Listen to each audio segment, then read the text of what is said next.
Čau lidi, u dalšího videa a dneska to bude speciální video, kde se venku v přírodě, to bude přírodní video. Já se nevím, že to vyjde ven. Pořádně se uvidíte, jo.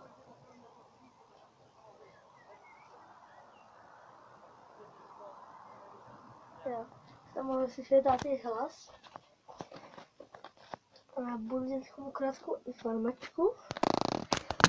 Budou takové jablečné otázky, ne, prostě otázky. Vy mi budete psát do komentářů, budete se mě ptát různě na nějaké věci. Kolik mi je let, kam chodím do školy a takhle, jo. Možná se můžete bavit o taky mých spolužáků. Můj spolužák se jmenuje stejný kamarád, se jmenuje Adam Ježek, hraje fotbal za Kablovku. Přestupuje na SKčko, takže možná ho budete znát. Mám že číslo 17, ale teď 11, to asi nevybavuju. A jakoby, teď se budu prostě snažit, že můžete slyšet nějaký pískání. Že my i mám myši a máme tady takový to proti myši. Když si všimnete, tady je taková kranička, taková koště, takhle.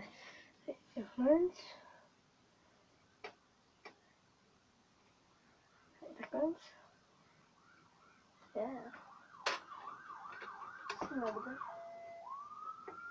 Dobře.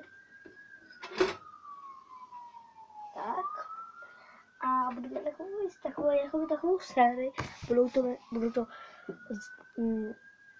venkovní videa, bude to série asi kolem 10 prostě videí, vlogy. A prostě to bude jako třeba u moře, prostě budu snažit natočit nějaký vlogík. Ale to prostě bylo takový hezký. Já to teď přemýšlet a pak se mám musela ozvat.